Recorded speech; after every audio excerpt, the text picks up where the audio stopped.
J'appris bien vite à mieux connaître cette fleur. Il y avait toujours eu sur la planète du Petit Prince des fleurs très simples, ornées d'un seul rang de pétales, et qui ne tenaient point de place, et qui ne dérangeaient personne. Elles apparaissent un matin dans l'herbe, et puis elles s'éteignent le soir. Mais celle-là avait germé un jour, d'une graine apportée d'on ne sait où, et le Petit Prince avait surveillé de très près cette brindille qui ne ressemblait pas aux autres brindilles. Ça pouvait être un nouveau genre de baobab, mais l'arbuste cessa vite de croître et commença de préparer une fleur. Le Petit Prince, qui assistait à l'installation d'un bouton énorme, sentait bien qu'il en sortirait une apparition miraculeuse, mais la fleur n'en finissait pas de se préparer à être belle, à l'abri de sa chambre verte. Elle choisissait avec soin ses couleurs. Elle s'habillait lentement, elle ajustait un à un ses pétales. Elle ne voulait pas sortir toute fripée comme les coquelicots. Elle ne voulait apparaître que dans le plein rayonnement de sa beauté. Et oui, elle était très coquette. Sa toilette mystérieuse avait donc duré des jours et des jours. Et puis voici qu'un matin, justement à l'heure du lever du soleil, elle s'était montrée. Et elle, qui avait travaillé avec tant de précision, dit en bâillant: « Ah, je me réveille à peine. Je vous demande pardon. Je suis encore toute décoiffée. » Le Petit Prince alors ne put contenir son admiration. « Que vous êtes belle, n'est-ce pas ?» répondit doucement la fleur.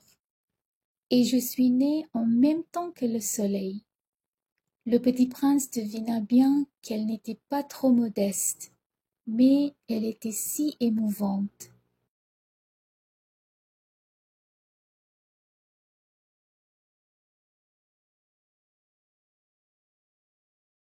« C'est l'heure, je crois, du petit déjeuner, avait-elle bientôt ajouté.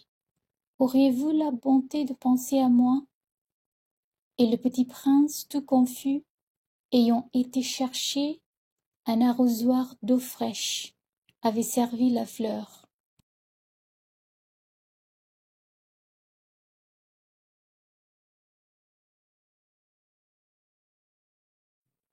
Ainsi l'avait-elle bien vite tourmentée par sa vanité un peu ombrageuse. Un jour, par exemple, parlant de ses 4 épines, elle avait dit au Petit Prince: « Ils peuvent venir, les tigres, avec leurs griffes. »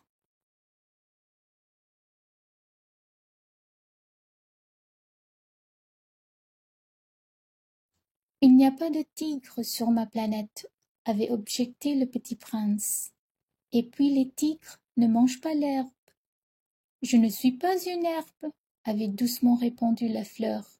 « Pardonnez-moi. »« Je ne crains rien des tigres, mais j'ai horreur des courants d'air.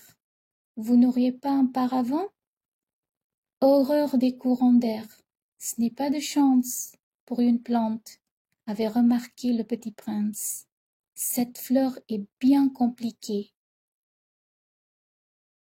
Le soir, vous me mettrez sous globe. Il fait très froid chez vous, c'est mal installé. Là d'où je viens, » mais elle s'était interrompue. Elle était venue sous forme de graine. Elle n'avait rien pu connaître des autres mondes. Humiliée, de s'être laissé surprendre à préparer un mensonge aussi naïf, elle avait toussé 2 ou 3 fois pour mettre le petit prince dans son tort. Cependant, j'allais le chercher, mais vous me parliez. Alors, elle avait forcé sa toux pour lui infliger quand même des remords. Ainsi, le petit prince, malgré la bonne volonté de son amour, avait vite douté d'elle. Il avait pris au sérieux des mots sans importance et était devenu très malheureux.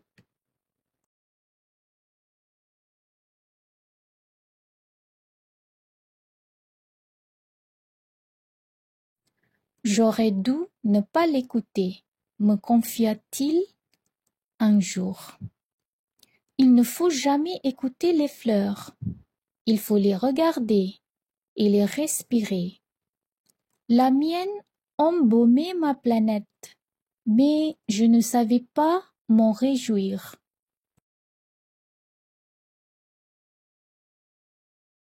Cette histoire de griffes qui m'avait tellement agacée eut de m'attendrir.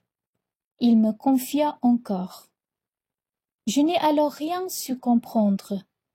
J'aurais dû la juger sur les actes et non sur les mots. Elle m'embaumait et m'éclairait. Je n'aurais jamais dû m'enfuir. J'aurais dû deviner sa tendresse derrière ces pauvres rousses. Les fleurs sont si contradictoires, mais j'étais trop jeune pour savoir l'aimer.